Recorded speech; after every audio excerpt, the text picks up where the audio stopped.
चलिए हम इस वीडियो में देखेंगे प्रैक्टिस सेट नंबर 1 जिसका होगा मैथ का और किसके लिए ALP CBT 2 NTPC CBT 2 group D technician. Mainly इन दो एग्जामों के लिए टारगेट किया जाएगा, ग्रुप डी और टेक्नीशियन। ग्रुप डी का डेट आ चुका है जो 3 अगस्त से स्टार्ट हो रहा है, इसमें भी ज़्यादा समय नहीं है, तो मेनली हम लोग क्या देखेंगे, ग्रुप डी के लिए ही मैक्सिमम फोकस करेंगे। और CBT 2 के लिए ये नहीं है कि कोई एक एग्ज़ाम के लिए, सारे एग्ज़ाम के लिए ये बेनिफिशियल होगा। और इसमें सारे क्वेश्चंस आंसर किसे लिए गए हैं, NTPC के, जो कि रेलवे में आए हैं। तो चलिए शुरू करते हैं। पहला क्वेश्चन,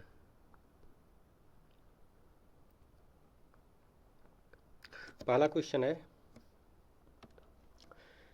यदि रुपये Y की राशि पर वार्षिक रूप से संयोजित होने वाले 10% वार्षिक दर से 2 वर्षों में प्राप्त चक्रवृद्धि ब्याज 462 है, तो 2 वर्षों की अवधि के अंत में दे यानी कि कुल दी गई कुल राशि कितना देना होगा, मतलब दे कुल राशि होगी। ठीक, तो यहाँ पे ये पूछ रहा है कि X रुपये की कोई राशि है, उस पर क्या किया जाता है कि 10% की वार्षिक दर से 2 वर्ष के लिए, समय कितना दिया है 2 वर्ष, 2 वर्ष के लिए 10% ब्याज पे क्या किया जाता है कि कोई राशि ली जाती है, और किस पे, CI यानी चक्रवृद्धि ब्याज पे ली जाती है। पहले क्वेश्चन समझ लीजिए।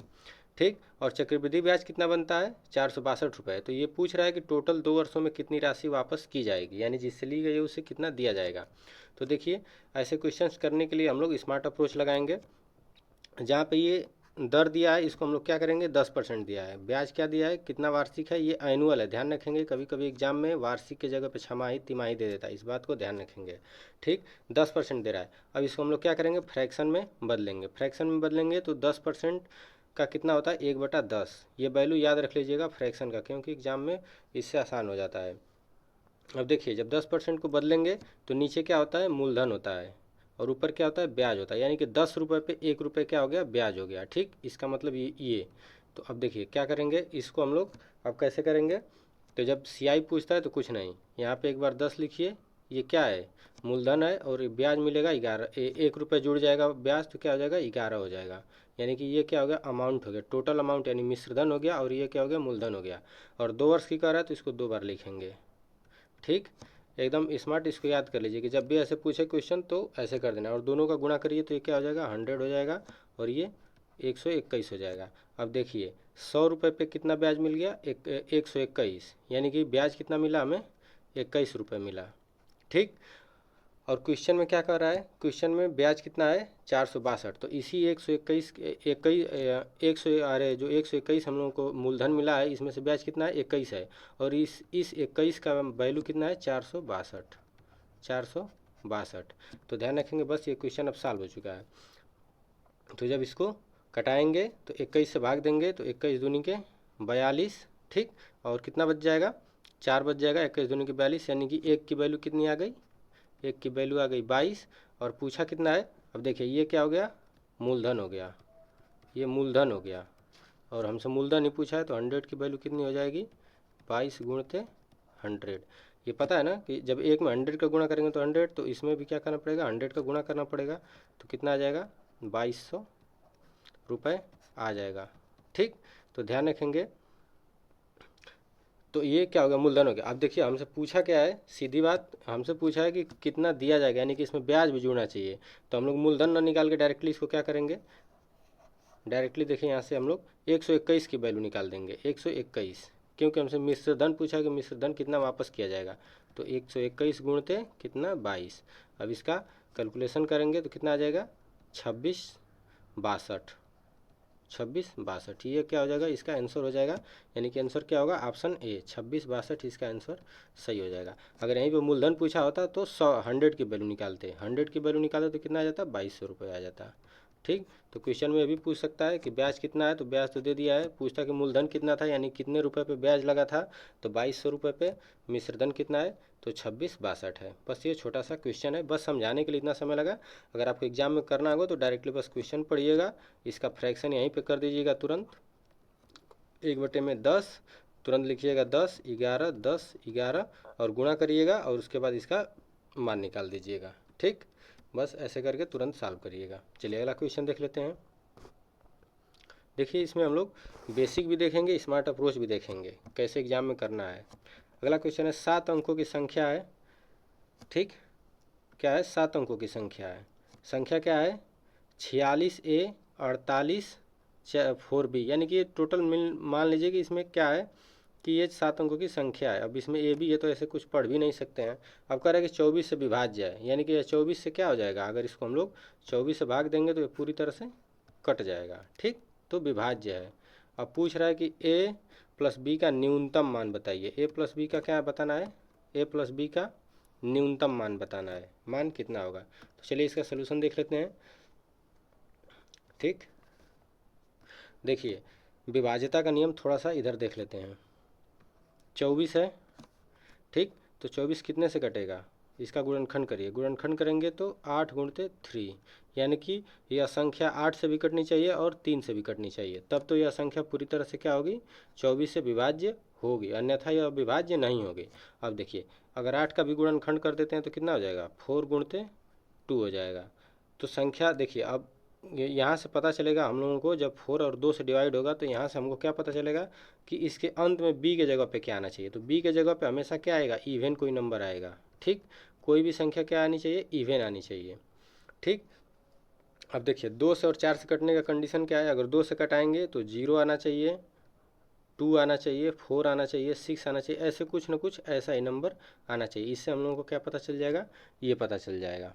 ठीक, यहाँ तक ये देख लीजिए। अब a है, a की वैल्यू कैसे हम लोग डिफाइन करेंगे कि a क्या आएगा। ठीक, तो देखिए अब ये 3 से भी कटेगा, 3 से भी कटेगा, और 3 से विभाज्यता का नियम क्या है कि पूरे संख्या का योग 3 से विभाज्य होना चाहिए। पूरे संख्या का योग 3 से विभाज्य होना चाहिए। तो 3 से विभाज्य होगा कैसे, तो सबको जोड़िए, 6 4 10, और 10 8 18, और 4 22, 22 और 4 26, 26 तो हो गया। और 26 क्या होगा, 3 से विभाज्य नहीं है। 3 से विभाज्य क्या होगा, या तो 27 होगा, ठीक, या तो 24 होगा। तो अभी इसमें से कम तो कर नहीं सकते हैं, हम लोग क्या करेंगे, ज़्यादा ही लेंगे, यानी 27 से विभाज्य होना चाहिए। तो इसको हम लोग 27 बनाएंगे। ठीक, तभी तो ये 3 से कटेगा, क्योंकि हमें तीन का भी विभाज्यता देखना है, तभी ये 24 से कटेगा। तो 27 करेंगे तो 26 में क्या जोड़ेंगे कि एक और हो जाए, तो ए की जगह पे हम लोग क्या रखेंगे, 1 रखेंगे। अभी हमने बताया क्यों 1 रखेंगे यहाँ पे, इसलिए क्योंकि हमको बी के जगह पे तो कन्फर्म है कि 0 2 4 6 आएगा। ठीक, इतना ही आएगा, तभी ये क्या होगा, 4 से या 2 से डिविजिबल होगा। क्यों, क्योंकि 8 से भी कटना चाहिए। तो अब देखिए अब हमें आंसर मिल चुका है। बस ऐसे सोचना है, इतना सोचना नहीं, बस आपको वहाँ पे ऐसे विभाज्यता का नियम तुरंत सोचना है। अभी हम बताएंगे कि एग्जाम में कैसे रफ वर्क किया जाएगा। तो देखिए 1, इसका मान 1 रख लेंगे, और इसका अब कह रहा है कि न्यूनतम मान चाहिए, तो न्यूनतम मान के लिए हम लोग क्या करेंगे, यहाँ पे 0 रख लेंगे, प्लस 0। a प्लस बी का मान पूछा है, यहाँ पे ध्यान रखेंगे क्वेश्चन में ये पूछा है, तो इसका आंसर क्या हो जाएगा, 1 हो जाएगा। तो ये क्या हो जाएगा, 1। ठीक, तो ये ऐसे सॉल्व हो जाएगा। तो इसका आंसर क्या आएगा, ऑप्शन ए 1 इसका सही जवाब होगा। ठीक, अब देखिए एग्जाम में कैसे करना है। एग्जाम में बस इसको हटा देते हैं, आप स्क्रीनशॉट ले लीजिएगा। 24 देखेंगे, 24 का तुरंत यहीं पे विभाज्य करेंगे 8 और 3 से। 8 और 3, 8 से जब भी कोई 8 से कटेगा तो 4 और 2 से कटना चाहिए। 2 से कटने के लिए अंत में क्या होना चाहिए, 0 2, इतना सोच लीजिएगा मन में, इतना सब करना नहीं है। ठीक, और उसके बाद तुरंत 3 से आएगा, तो सबसे पहले 3 का डिविजिबिलिटी चेक करिएगा, सबका जोड़िएगा, जोड़ के देखिएगा कितना आ रहा है। तो तुरंत लिखिएगा कि ए और बी के पॉसिबल नंबर लिख लीजिएगा। जब यहाँ पे इवन आएगा तो 0 2 4 6 लिख लीजिएगा, बस इतना लिखिएगा। 8 9 8 भी 10 भी इतना नहीं करना है, 8 तक भी जाएगा, कोई मतलब नहीं है। ठीक, और देखिएगा कि ये जोड़ने पे कितना आ रहा है। तो जैसे हमने देखा कि जितना भी अंक दिया है पहले से, वो कितना आ रहा है, 26 आ रहा है, और कटने के लिए 27 चाहिए। अगर यही ज़्यादा का अंतर होता, अगर ये मान जाइए कि 24 आ जाता, 24 से कम आ जाता, 21 आ जाता, तो हम लोग क्या करते हैं, फिर 3 के तरफ जाते कि ताकि ये 24 हो जाए। ठीक, उसके बाद सॉल्व करते। तो जब ये 26 है तो 27 बनाना था, बस यही सोचना है, ये सोचने वाला क्वेश्चन है, और कुछ है नहीं इसका। ठीक ना, चलिए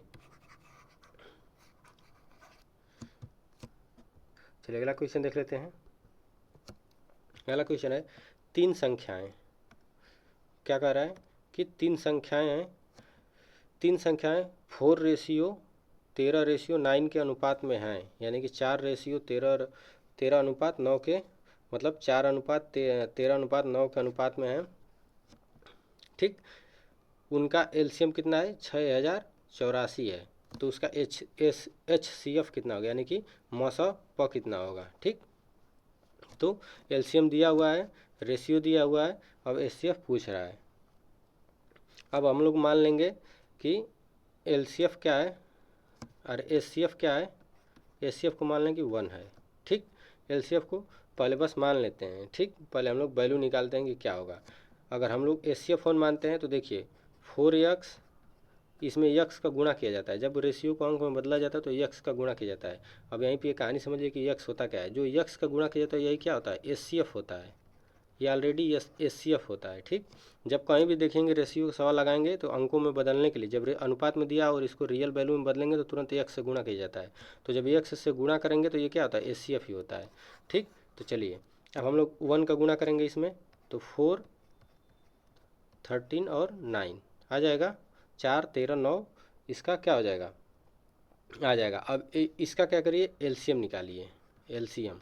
ठीक, LCM निकालेंगे तो देखिए कुछ भी काम होने ऐसा नहीं, तो सबका क्या होगा, गुणा हो जाएगा। तो 4 गुणते 13 गुणते 9, तो इसका LCM कितना आ जाएगा, जब गुणा करेंगे तो 4, 6, 8 आ जाएगा। ठीक,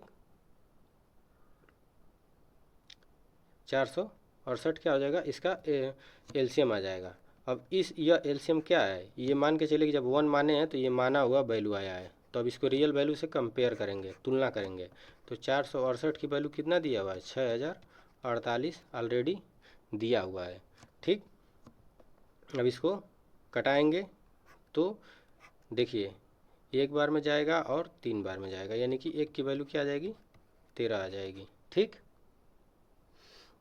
और हम लोग यहाँ पे HCF माने क्या थे, 1 माने थे, इसी 1 की वैल्यू चाहिए थी हमें, तो हम लोग माने ही ऑलरेडी 1 थे और 1 की वैल्यू आ गई, और तो यही क्या है, ये HCF है। ठीक, तो इसका मान कितना आ जाएगा, 13 आ जाएगा, आंसर क्या होगा, 13। ठीक, अगर नहीं समझ में आया है तो एक बार मैं इसको सोचता हूँ कि दूसरे टाइप से थोड़ा सा बताने का कोशिश करूँगा। इसमें आप चाहेंगे तो GTO भी लगा सकते थे, GTO भी लगाए होते, लेकिन इसमें कंडीशन क्या है ना कि 2 ऑप्शन आ गए होते साथ में, उसके बाद फिर ये सोल्यूशन करना ही पड़ता है आपको साथ में। अच्छा, LCF है तो इसको अगर किसी से भाग दिए होते ना इसमें डायरेक्टली ऑप्शन उठा के, तो ये कट जाना चाहिए था, ये कट जाना चाहिए था, लेकिन 2 से कट जाएगा, यही दिक्कत यहाँ पे आएगी, इसलिए इसको सॉल्व करना पड़ जाएगा। ठीक, तो कुछ नहीं करिएगा, इसको हटा देते हैं, स्क्रीनशॉट ले लेंगे होंगे आप लोग।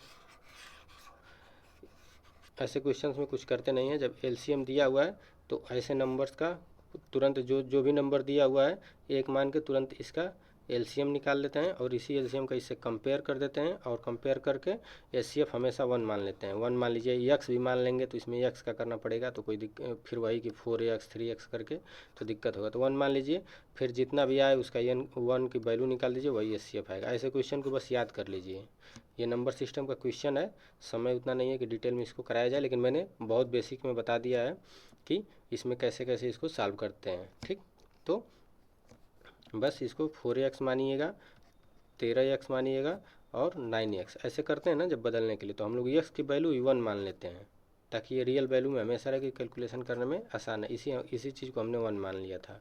ठीक, जब 1 मान लेंगे तो 4 गुणते 13 गुणते 9, इसका वैल्यू कितना आ जाएगा, 468। ठीक, और इसी 468 को इसी को हम लोग क्या कहते हैं, LCM कहते हैं, लसा। इस लसा का कंपेयर करेंगे इससे, इस लसा जो रियल वैल्यू क्वेश्चन में दिया है, तो जब इसका कंपेयर करेंगे तो 6084 आ जाएगा, और ये 1 की वैल्यू कितनी आ जाएगी, 13 आ जाएगी। बस यही हम लोगों का आंसर था। चलिए अगला क्वेश्चन देख लेते हैं। अगला क्वेश्चन है, 2 संख्याएं क्या हैं, 2 धनात्मक संख्याओं का योगफल 27 है। दो धनात्मक संख्याओं का योगफल कितना है, 27, उनका अनुपात, अरे उनका गुणनफल कितना है, 170 है। उनके बीच का धनात्मक अंतर ज्ञात कीजिए। उनके बीच का क्या है, धनात्मक अंतर ज्ञात करना है, यानी डिफरेंट ज्ञात करना है। तो 2 संख्याओं का योगफल कितना है, मान लेते हैं संख्या क्या है, x। ठीक, 2 संख्याएं क्या हैं, x और y हैं।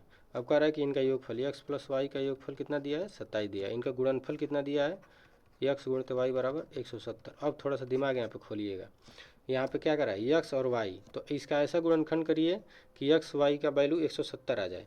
तो हम क्यों ना 10 गुणते 7 कर दें, अरे 17 गुणते 10 कर दें, 17 गुणते 10 करेंगे तो कितना आ जाएगा, जबकि इसका गुणनखंड करेंगे तो गुणनखंड बहुत से आएंगे।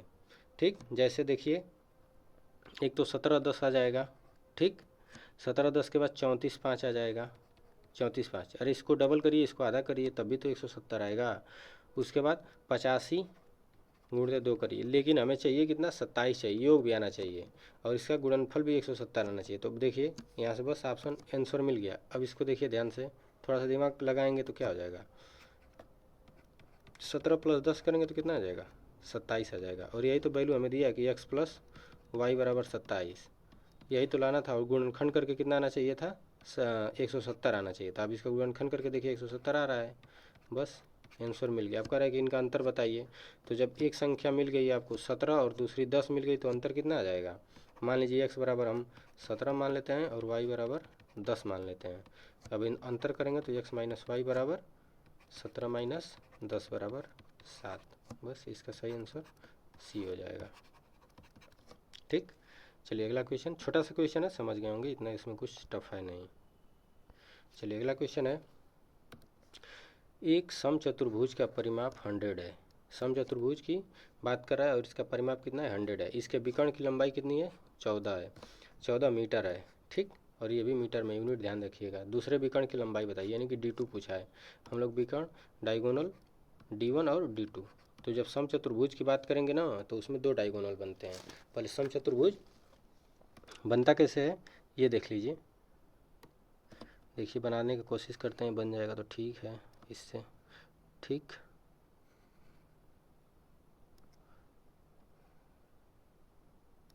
ये आपका क्या है, समचतुर्भुज हो गया। ठीक, समचतुर्भुज, इसमें क्या होता है कि सामने की भुजाएं तो बराबर होती हैं लेकिन इसका कोण 90 डिग्री पे नहीं होता है, बस अंतर यही आता है कि कोण 90 डिग्री पे नहीं होता है। तो इसमें क्या होता है कि 2 डायगोनल बन जाता है, 2 डायगोनल, एक ये, इसको मान लेंगे D1 और इसको मान लेंगे D2।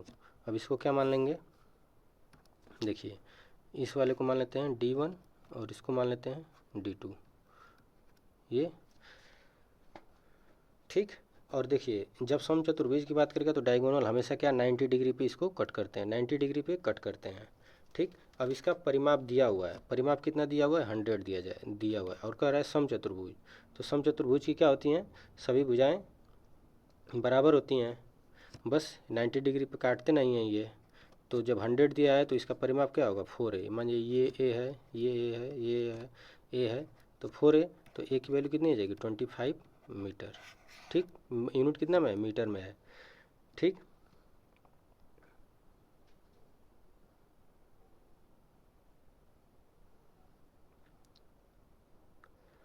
तो देखिए अब यहाँ पे हमको क्या मिल गया, इसको सब हटा देते हैं,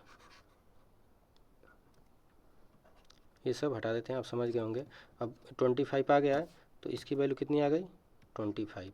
ठीक, और कह रहा है कि विकर्ण की लंबाई, एक विकर्ण की लंबाई 14 है। तो जब 14 तो 90 डिग्री पर काटेगा, यानी कि ये बराबर पे कटता है, तो ये क्या हो गया, 7 हो गया। अब यहीं पे ट्रिपलेट लगा दीजिए, ट्रिपलेट लगाएंगे तो ट्रिपलेट कितना होगा, 25 है, 25 और 7, 25 और 7 का ट्रिपलेट क्या होता है, तो 7 24 25, ट्रिपलेट याद कर लीजिएगा, सारे ट्रिपलेट याद कर लीजिएगा। ठीक, तो इसमें वैल्यू कितनी आ गई, एक देखिए 7 तो दिया हुआ है, 25 भी है, 7 भी है, तो 24 हम लोगों को मिल गया। अब ये क्या है, बस 24 कितने की दूरी है, ये इसकी मान है, इसका मान है, इसका। अब इसका डबल करेंगे, क्यों, क्योंकि ये तो यहाँ तक से यहाँ तक की वैल्यू है, आधे की वैल्यू है, पूरे की वैल्यू चाहिए, तो इसका डबल कर देंगे, 24 × 2 = 48 मीटर। बस इसका सही जवाब ऑप्शन ए हो जाएगा। तो ध्यान रखेंगे, समचतुर्भुज में चारों भुजाएं बराबर होती हैं, 90 डिग्री पे नहीं काटता, इसमें 2 डायगोनल बनते हैं, डायगोनल 90 डिग्री पे कट करते हैं और ये एक दूसरे को समद्विभाजित करते हैं। समद्विभाजित का मतलब 2 बराबर भागों में विकर्ण क्या होते हैं, बटे होते हैं। ठीक, और यह एक प्रकार से क्या हो गया, ऐसे अगर इसको निकालेंगे तो समकोण त्रिभुज बनेगा, और समकोण त्रिभुज में आधार, लंब और कोण होता है। ये कोण हो गया आपका, ये लंब हो गया और ये आधार हो गया। बस इसी फार्मूले का, इसी का कंसेप्ट का यूज करेंगे। तो मान के चलिए कि कोण का वैल्यू दिया था 25 और आधार मान लेंगे कितना, 7 और लम आधार मान लेंगे 7 और लम की वैल्यू निकालना था, बस यही चीज़ था यहाँ पे, ठीक ना। तो आई होप ये समझ में आ गया होगा। चलिए आगे देखते हैं अगला क्वेश्चन। अगला क्वेश्चन है, यदि किसी दो अंकों की संख्या के अंकों का योग 9 है और उनमें 27 जोड़ने पर उसके अंक उलट जाते हैं, तो उस संख्या का इकाई का अंक, यूनिट डिजिट पूछा है। नंबर सिस्टम का क्वेश्चन है और यूनिट डिजिट पूछा है। कह रहा है कि दो अंकों की कोई संख्या है, ठीक। दो अंकों की कोई संख्या है और उसके बाद कह रहा है कि उसका योग क्या है, 9 है और उसमें 27 जोड़ते हैं तो अंक उलट जाता है।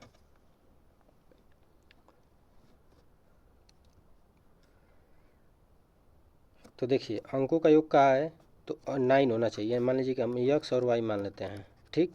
इसको 9 लाना है तो 9 कब किस कंडीशन में आएगा, या तो 1 + 8 हो, 2 + 7 हो, 3 + 6 हो, उसके बाद आपका कितना हो गया, 6 3 9 और उसके बाद 4 + 5 हो, और फिर जब इसके आगे बढ़ेंगे तो फिर वही चेंज होने लगेगा। अब इतने का करेंगे तभी तो 9 मिलेगा, 8 1 9 मिलेगा, 7 2 9 मिलेगा।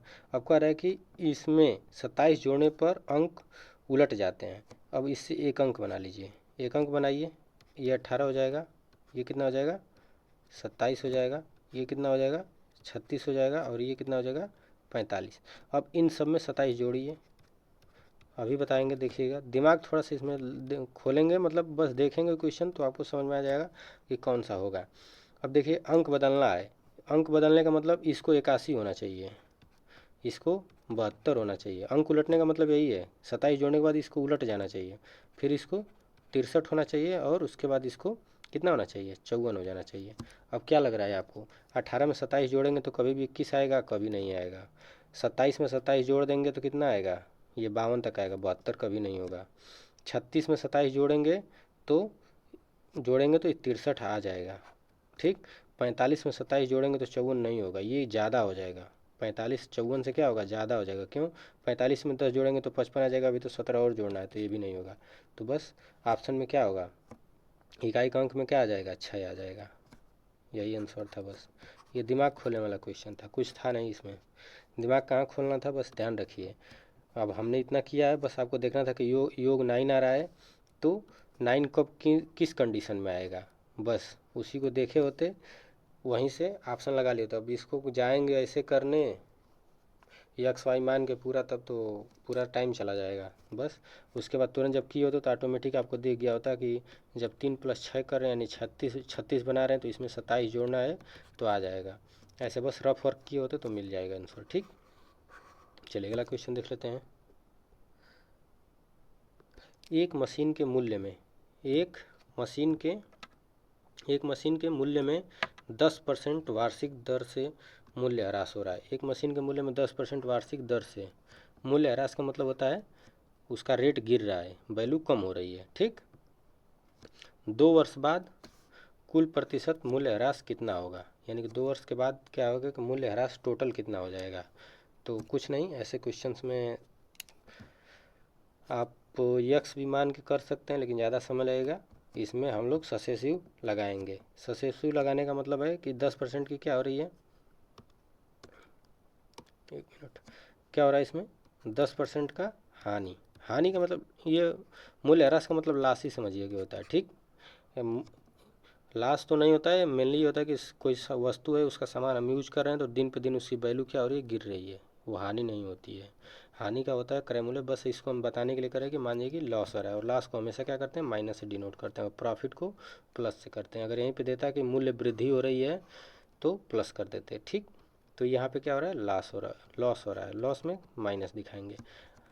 तो जब 2 वर्ष की बात कर रहा है तो कुल प्रतिशत पूछा तो इसको ससेसिव लगा देंगे, कुछ नहीं, बस -10 माइनस, देखिए यहाँ पे -10 गुणते -10 करना है बटे में 100 करना है, तो ये माइनस माइनस जुड़ के क्या हो जाएगा प्लस हो जाएगा, फिर 10 गुणते 10 बटे में 100। ये मेनली फार्मूला ये है A + B, ठीक। और अगर देखिए दोनों पॉजिटिव है तो दोनों पॉजिटिव आएगा, क्योंकि प्रॉफिट की बात कर रहा है। ए बी बटे में 100 पे लगता है। अब इसमें कोई माइनस रहेगा, मान लीजिए इसकी वैल्यू माइनस हो जाए तो यहाँ पे माइनस हो जाएगा, या ये लॉस होता है तो यहाँ पे माइनस आ जाएगा। इसको देख लीजिएगा, ये फार्मूला है। सक्सेसिव जब परसेंटेज पढ़ेंगे तो उसमें आपको मिलेगा, या प्रॉफिट लॉस में भी मिल जाएगा। जब फाउंडेशन बैच हम स्टार्ट करेंगे तो उसमें आप लोगों को अच्छे से डिटेल में बताया जाएगा, ठीक। तो अब यहाँ से क्या हो जाएगा, ये 100 से 100 कट जाएगा तो यहाँ पे वैल्यू 1 आ जाएगी, और ये माइनस माइनस जुड़ के क्या हो जाएगा, -20 + 1 इक्वल टू कितना हो जाएगा, -19। और ये माइनस क्या बता रहा है, मूल्य ह्रास को, लॉस को बता रहा है, यानी कि कमी को। तो इसका आंसर क्या हो जाएगा, बी, 19% मूल्य ह्रास होगा, ठीक। बस ये छोटा सा क्वेश्चन था। क्वेश्चन में बस यही था। अब एग्जाम में इसको कैसे करना है, इतना सब नहीं करना, ताम झाम ये हटा देना है, ये बताने के लिए था बस। जहाँ पे आप देखेंगे 10% वार्षिक दर से मूल्य ह्रास, -10, 2 वर्ष का पूछा है तो -10 प्लस 10 दाम में 100, तो 1 कर दीजिएगा डायरेक्टली, ठीक। यानी तो करना होगा तो 10 × 10 बटे में 100 कर लीजिएगा, कटाएंगे तो वही फिर 1 ही आएगा, -19। बस इतना आंसर देना था। अब यहीं पर अगर 3 वर्ष का होता है तो पहले 2 का निकालते, फिर तीसरे के साथ दूसरे का निकालते। यानी कि मान लीजिए कि अगर 3 वर्ष का दे देता तो फिर करता, तो फिर -19 का फिर से -10 के साथ निकालते, ठीक। इस चीज़ को ध्यान रखिएगा। इसमें 3 साल का भी आ जाता है कभी कभी, तो इस चीज़ को ध्यान रखिएगा। ये परसेंट में आ गया। चलिए अगला क्वेश्चन देख लेते हैं। अगला क्वेश्चन, नीचे दिए गए अनुपातों में से सबसे बड़ा अनुपात कौन सा है। नीचे दिए गए अनुपातों में सबसे बड़ा अनुपात कौन सा है, ये कैलकुलेशन का सवाल है। बस छोटा सा क्वेश्चन है, बस इसमें भी स्मार्ट अप्रोच लगाना है। देखिए इसको अगर करेंगे तो अनुपात क्या करता है, जब A/B दिया होता है तो इसको हम लोग 1/B लिख सकते हैं, ठीक। इसको फ्रैक्शन के कह लीजिए या भाग के रूप में लिख सकते हैं। तो हम लोग क्या करेंगे, अब करेंगे सबसे बड़ा अनुपात कौन सा है, सबसे बड़ा अनुपात हम लोगों को निकालना है। तो अब इसका कुछ नहीं, 7/11 करेंगे और इसका भाग देंगे। तो स्मार्ट अप्रोच लगाएंगे, 0. अब यहाँ पे एक बढ़ेगा तो कितनी बार जाएगा, 6 बार जाएगा, 11 छके 66, 4 बचेगा, 40 बचेगा तो 3 बार जाएगा, 33, ठीक। अब देखिए ऐसे क्वेश्चन में 3 स्थान तक जाइएगा, ठीक। तो 40, 70 बचेगा तो फिर क्या हो जाएगा आपका, 7 बार में जाएगा 77 के लिए, ठीक। उसके बाद इसी तरह से इसको भी भाग दीजिए, 3/5, ठीक। तो इसका भी क्या आ जाएगा, 0.30 हो गए तो 6। अब इसके बाद ये पूरी तरह से करेंगे तो 0 0 लिख दीजिए ना, तो रहने दीजिए, ऐसे कोई मतलब नहीं। फिर इसका करेंगे तो 5/8, और इसका पॉइंट लगाएंगे तो 50 हो जाएगा। तो 6 बार में जाएगा तो 8 छक 48, 20 बचा, तो 8 दूनी की 16, 8 5 40, ठीक, 625 हो गया। फिर इसका करेंगे तो 4/7 बराबर कितना, 0.40 हो गया, 70 के 7 चौकटा 35, 7 5 35, तो ये 5 आ गया। तो सब में 6 6 5, तो ये तो कोई मतलब है नहीं। अब इससे क्या भाग देंगे, इसलिए कि सबसे बड़ा पूछा है। अब इसमें देख लीजिए सबसे बड़ा क्या है, तो सबसे बड़ा वैल्यू यही है। तो 7:11 क्या हो जाएगा, इसका सही जवाब हो जाएगा। तो इसका आंसर क्या होगा, 7:11, ये इसका आंसर हो जाएगा, ऑप्शन 1। चलिए अगला क्वेश्चन देख लेते हैं। अगला क्वेश्चन है, 2 घंटियाँ क्रमशः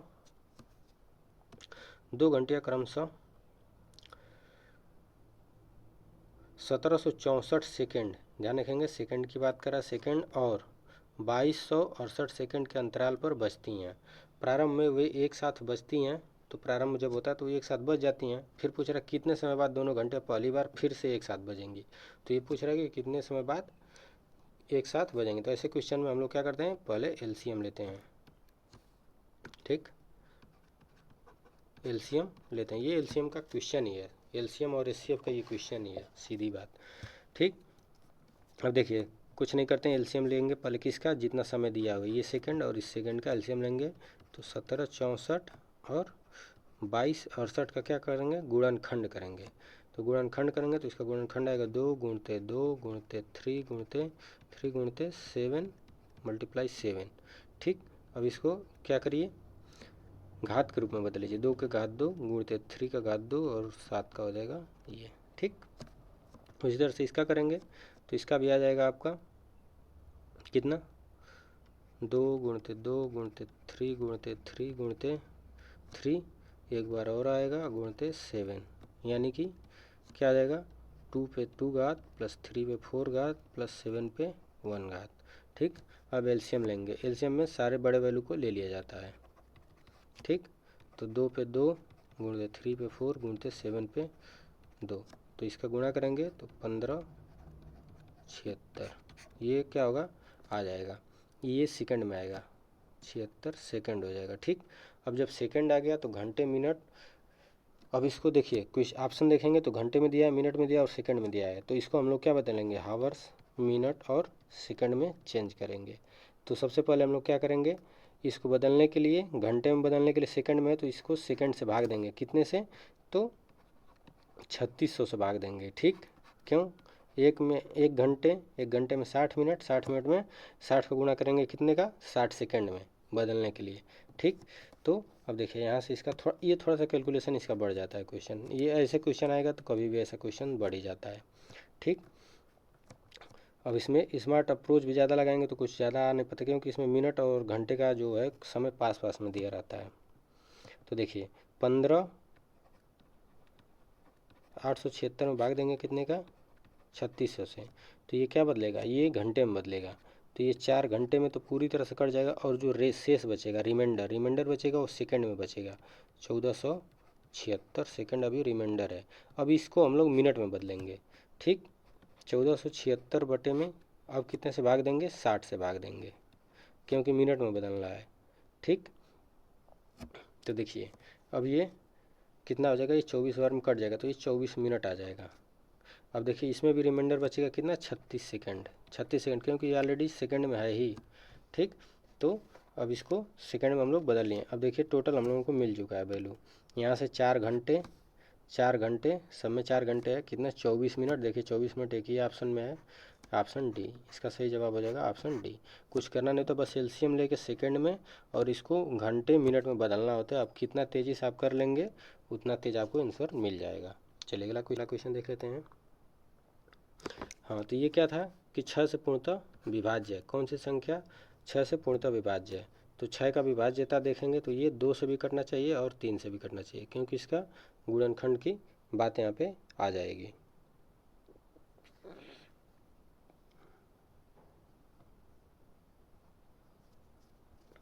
ठीक, तो सब में आप चेक करिए कौन सा 2 से कटेगा, कौन सा 3 से कटेगा। अब देखिए यहाँ पे इसको करने के लिए सबसे बढ़िया टेबल फार्मेट, ऑप्शन के आगे क्या करिए, एक रफ बना लीजिए और ए बी ऑप्शन ये मत लिखिएगा, 1 ए बी और सी लिख दीजिएगा, और यहाँ पे 2 और 3 से पहले चेक करिए, जो योग करिए, तो 3 से योग करने के लिए मतलब 9 कट जाएगा, 8 1 9 जुड़ के 9 कट जाएगा, 5 4 9 कट जाएगा, 2 बचेगा, तो ये तो नहीं कटेगा, 3 से ये नहीं कटेगा, ऑप्शन 1 वाला ये नहीं कटेगा। ठीक, 3 से पहले इसको चेक करिए, तो देखिए 8 और 1 9 कट जाएगा, 7 2 9 कट जाएगा, 5 4 9, हो सकता है कि बी ऑप्शन सही हो जाए।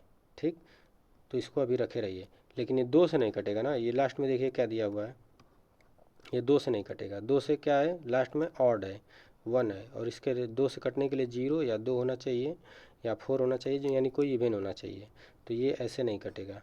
अब सी वाले में आ जाइए, 2 से कटेगा, लास्ट में 2 से कटेगा, ठीक है, 2 से चेक हो गया, ये 2 से तो कटेगा, 3 से चेक करना है। अब 3 से चेक करिए, तो देखिए 6 और 3 9, 5 4 9, 8 2 10, 10 हो रहा है, यानी कि ये 3 से नहीं कटेगा, तो ऑप्शन डी क्या हो जाएगा, सही हो जाएगा। ऑप्शन डी चेक कर लीजिए एक बार, देखिए कैसे, 6 और 3 9 और 7 2 9, और ये कितना है, 5 और 1 6, 6 बच रहा है, 6 क्या होता है 3 से डिविजिबल है, तो ये इसका ऑप्शन क्या हो जाएगा, सही हो जाएगा। तो इसका आंसर क्या हो जाएगा, डी। बस डिविजिबिलिटी चेक करना था, किसका, 2 और 3 का। तो 2 का पहले चेक करिए, तो पहले 2 से चेक करे किए होते तो लास्ट का डिजिट 1, तो पहले तो बी खत्म हो गया होता, फिर इसको 3 से किए होते, अब सबको 3 से करिए, 2 से सब कट जाएंगे, फिर 3 से चेक करिए, तो 3 से देखेंगे तो ये नहीं कट रहा है, ये नहीं कट रहा है, और ये भी नहीं कट रहा है, ये वाला कट रहा है, और जो दोनों से कटेगा वो 6 से कटेगा। चलिए आगे देख लेते हैं अगला क्वेश्चन। उस गोले का व्यास निकटतम पूर्णांक तक पूर्णांकित कीजिए, यानी ज्ञात कीजिए, जिसका पृष्ठीय क्षेत्रफल 28,962 सेमी स्क्वायर है, और पाई का वैल्यू कितना रखना है, 22/7 उपयोग करना है। यानी कि जो पाई की वैल्यू है 22/7 हम लोगों को रख के इसका मान निकालना है।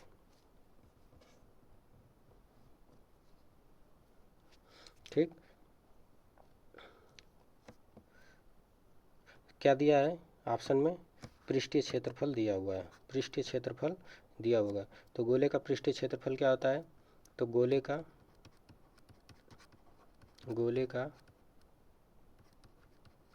पृष्ठीय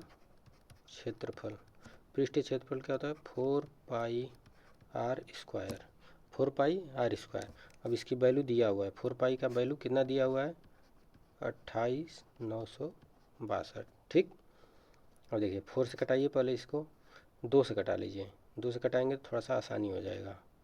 2 से कटा लीजिए, 2 से इसको कटाएंगे तो कितना आएगा? 1 4 फिर 4 16 8 और 1। ठीक, इतना आ गया। अब देखिए यहाँ पे पाई का मान रख दीजिए, क्या? 22/7 r² बराबर 14,481। ठीक, अब ये 22/7 तो ये इधर चला जाएगा, तो r² बराबर क्या बचेगा? 14,481 गुणते 7, 7 ऊपर हो जाएगा और नीचे क्या बचेगा? 2 गुणते 22। ठीक,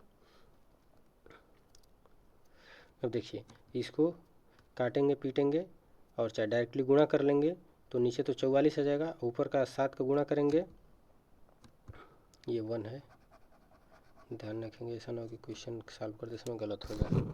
ठीक, तो r² बराबर सॉल्व करेंगे तो कितना आ जाएगा? कैलकुलेशन करिएगा, 3.795। ठीक, इतना आ जाएगा।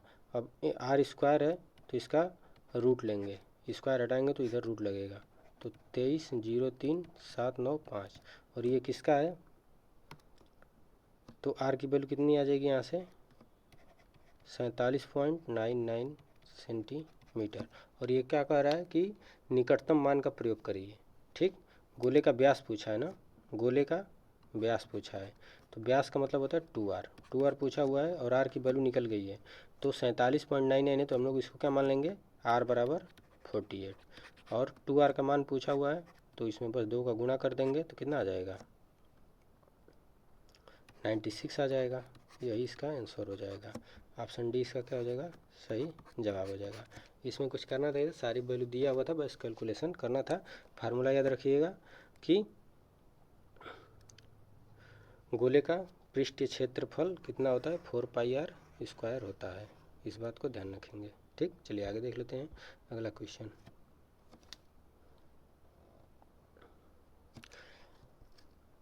अच्छा, इसमें स्मार्ट अप्रोच भी कुछ लगा सकते हैं, इसको देख लीजिए थोड़ा सा। इसको हटा देते हैं,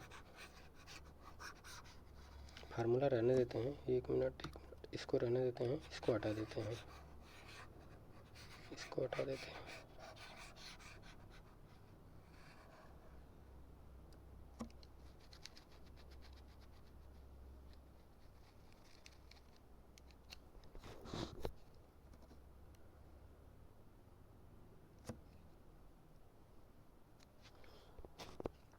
लेकिन देखिए इसमें स्मार्ट अप्रोच यही लगाया जाता है कि पाई/22/7 होता है, तो जो 22/7 होता है वो 7 से डिविजिबल होना चाहिए।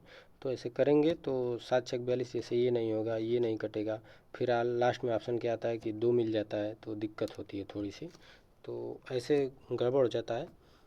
थोड़ा सा ये है कि मल्टीपल ऑप्शन मिल जाते हैं कभी कभी, तो फिर वही पूरा सॉल्व करना पड़ जाता है, इसलिए प्रॉब्लम होती है। ठीक, और नहीं तो फिर स्मार्ट अप्रोच में एक ये भी लगा सकते हैं कि जो 4π का वैल्यू दिया हुआ है तो इसको हम लोग क्या कर सकते हैं, इसको इसको यहाँ से 4 को क्या कर सकते हैं, 2 और यहाँ से r को ले सकते हैं, ये इतना करके स्क्वायर करके 4π, इसको ऐसे लिख सकते हैं। और वहाँ से 2r यानी व्यास का वैल्यू पूछा ही है और इसका मान दिया रहता है। ठीक, तो 962। अब यहाँ से क्या करेंगे कि डी स्क्वायर पाई करके इसकी वैल्यू निकालेंगे, तो डायरेक्टली क्या होगा कि बस वही थोड़ा सा समय बच जाएगा और डायरेक्टली मान निकल जाएगा। जैसे अब इसको जब 28,000 है तो इसको हम लोग डायरेक्टली क्या मान लेंगे? 29,000, क्योंकि लगभग में पूछा है, तो 29 इसको मान सकते हैं ना, 29। इसको हम बोलते हैं डेसिमल अप्रोच, यानी कि दशमलव का अनुपात मान सकते हैं, या अप्रोक्सीमेशन मेथड भी से कहते हैं, इतना मान लेंगे डायरेक्टली। तो जब इसको इतना मान लेंगे तो यहाँ पे अब आ जाएगा मानने के बाद 29,000 और भागे ये पाई का वैल्यू क्या करेंगे, हटा देंगे यहाँ से, और यहाँ पे डायरेक्टली यहाँ पे नीचे आ जाएगा पाई का मान, तो 3.14। अब इसको भाग देंगे तो ये 3 से भाग देंगे। अब ज़्यादा कुछ नहीं करेंगे, 3 से हम लोग भाग देंगे डायरेक्टली। तो लगभग में हम लोग इसको फिर से बढ़ा के 3,000 डायरेक्टली में 30,000 मान लेंगे। तो ये कटाएंगे तो 9 बार में कटेगा, यानी कि 9,000 बार में जाएगा। अभी यहीं से ऑप्शन के करीब में हम लोग देखते हैं क्या कि जब डी है तो डी की वैल्यू कितनी आ जाएगी। अब इसका स्क्वायर रूट लेंगे, तो स्क्वायर रूट लेंगे तो कितना आ जाएगा आपका, लगभग में आपका आ जाएगा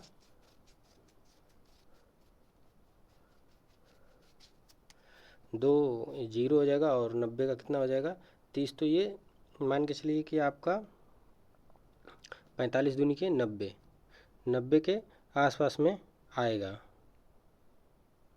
ठीक, तो ये 9,000 आ गया ना। डी स्क्वायर की वैल्यू हटाइए यहाँ से, देखिए डी स्क्वायर की वैल्यू हम लोग कितना ला दिए, 90,000 ला दिए।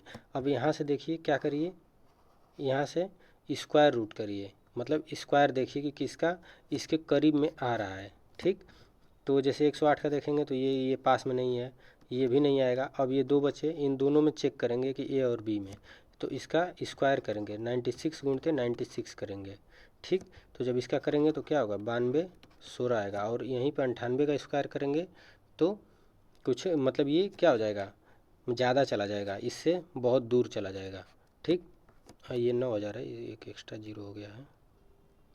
ठीक, तो बस ये लगभग में निकटतम मान निकालना है, अप्रॉक्सीमेशन लगा रहे हैं। तो ये अनुमान में विधि में क्या करेंगे, इसी को मानेंगे कि ये 96 क्या होगा सही होगा। और क्यों ज़्यादा लेंगे, क्योंकि हमने यहाँ पे पॉइंट में वैल्यू छोड़ा है। ठीक ना, जब 4 पॉइंट से भाग देंगे तो पॉइंट में वैल्यू आगे का छोड़ा, पीछे का नहीं छोड़ा है, इसलिए थोड़ा सा ज़्यादा चाहिए। तो बस यहीं से ये आंसर डी मिलेगा। तो इसे करेंगे तो थोड़ा सा समय लग जाता है, ये है कि अब जब एकदम स्मार्ट अप्रोच रहेगा तो लग जाएगा, नहीं तो बेसिक से थोड़ा सा करेंगे तो हो जाएगा। बस ये है कि अप्रॉक्सीमेशन लगाना है, बस वहाँ पे आपको ध्यान देना है थोड़ा सा। चलिए अगला क्वेश्चन है ये, बोर्डमास नियम का उपयोग करके निम्नलिखित व्यंजक को सरल कीजिए। बोर्डमास का नियम लगाना है और इसको सरल करना है। ठीक, तो बोर्डमास लगाना है, छोटा सा क्वेश्चन है। देखिए NTPC में पूछा था, NTPC 2026 जो अभी आंसर किया है उसी का ये क्वेश्चन है। ठीक, तो पहले हम लोग क्या करते हैं, ब्रैकेट सॉल्व करते हैं। ब्रैकेट सॉल्व करेंगे तो 5 से कटेगा ये 2 बार में, और 3 से कटेगा 3 बार में, और ये 2 बार में। तो क्या बचेगा 3/4 प्लस 3 ये 2 गुणा होकर 3/4 बच जाएगा, माइनस 2/3 ये जुड़ जाएगा, तो 6/4 माइनस 2/3। एलसीएम लेंगे तो क्या हो जाएगा 12 हो जाएगा। तो इसका यहाँ पे गुणा कर दीजिए, इसका यहाँ पे गुणा कर दीजिए, नीचे 12 लिख दीजिए, और 18 माइनस 8 यानी कि 10/12 आपका 2 से कटेगा 5/6। इसका आंसर क्या आ जाएगा 5/6, ये इसका आंसर है। ठीक, ऑप्शन नहीं है, डायरेक्टली आंसर हम दे दिए हैं। चलिए ऑप्शन टाइप करना भूल गए हैं यार। चलिए अगला क्वेश्चन है, अगला क्वेश्चन है, ए और बी एक व्यवसाय में 5:7 के अनुपात में, ठीक कितने के अनुपात में 5:7 के अनुपात में निवेश करते हैं, यानी इन्वेस्टमेंट करते हैं। 4 महीने बाद सी व्यवसाय में एंटर करता है और ए के निवेश के बराबर धनराशि निवेश करता है, यानी कि ए जितना निवेश किया होगा उसके धनराशि के बराबर सी निवेश करता है, कितने 4 महीने बाद। ठीक, निवेश करके शामिल हो जाता है 1 वर्ष के अंत में, यानी कि टोटल 12 महीने के बाद अंत में कुल लाभ 92,000 है। ठीक, तो बी और सी के हिस्से का योगफल ज्ञात करना है। ठीक, हिस्से का योगफल ज्ञात करना है। ठीक, अब देखिए ए रेशियो बी, इसका भी लेंगे तो कितने के रेशियो में 7 के रेशियो में एंटर, मतलब इतना पैसा ये लोग लगाए हैं। ठीक, वहीं पे सी भी एंटर कर रहा है, कितने महीने 4 महीने बाद। तो अब देखिए पार्टनरशिप में हम लोग इसको क्या करते हैं, टोटल इन्वेस्टमेंट लगाते हैं। टोटल कितना इन्वेस्टमेंट है, तो ये तो है 5 गुणते 12, ये 12 महीने पूरा लगाता है, इसलिए हमने यहाँ पे साल अंत वर्ष के अंत में कहा है, यानी कि 12 महीने के अंत में इसीलिए कहा है ताकि समझ में आ जाए। और देखिए 7 गुणते 12 करेंगे। ये टोटल इन लोगों का इन्वेस्टमेंट है। क्यों? क्योंकि 12 महीने के लिए पैसा लगा हुआ है, साल भर के लिए लगा है। अब सी एंटर करेगा तो तीनों का रेशियो लेंगे। ठीक, तीनों का रेशियो आप लेंगे तो देखिए 5 गुणते 12 रेशियो 7 गुणते 12 रेशियो। अब कह रहा है कि ए के रेशियो के बराबर, ए का कितना है 5 है, इसके बराबर क्या करता है सी इन्वेस्टमेंट करता है। ध्यान रखेंगे तो सी कितना इन्वेस्टमेंट करता है 5, और कितने महीने के लिए 4 महीने बाद आ रहा है, यानी कि टोटल उसका पैसा कितने महीने लगा होगा 8 महीने लगा होगा। अगर शुरू से आता तो 12 महीने, 4 महीने बाद आया यानी कि 4 महीने तक वो था ही नहीं, तो कितने 8 महीने तक वो था बस। अब इसको रेशियो को चेंज करिए, इसमें देखिए जो कटने लायक है उसको कटा दीजिए। 4 से कटाएंगे तो 3 बार में ये कट जाएगा, 3 बार में ये कट जाएगा, 2 बार में ये कट जाएगा। टोटल रेशियो कितना आ जाएगा, ये आ जाएगा आपका 15 रेशियो 21 रेशियो 10। ठीक, अब ये इन लोगों का ये इन्वेस्टमेंट यानी कि आपका क्या निवेश का अनुपात है। और इस पार्टनरशिप में ये होता है कि जो निवेश का अनुपात होता है वही लाभ का अनुपात होता है। ठीक, तो देखिए अब ये निवेश का अनुपात है, इसी में आपका लाभ का भी बटेगा। तो लाभ का करेंगे तो अब यहीं से बस निकाल दीजिए लाभ का भी। कितना दिया है कुल लाभ 92 है ना, तो 92 डबल 0 ये टोटल वैल्यू इसके बराबर है। तो 15 10 25 31 10 41 5 46। ठीक, अब इसको कटाएंगे तो 46 से कटेगा तो कितने बार में 2 बार में ये कट जाएगा और 2 0, यानी कि 1 की वैल्यू कितनी आ गई 2000 आ गई।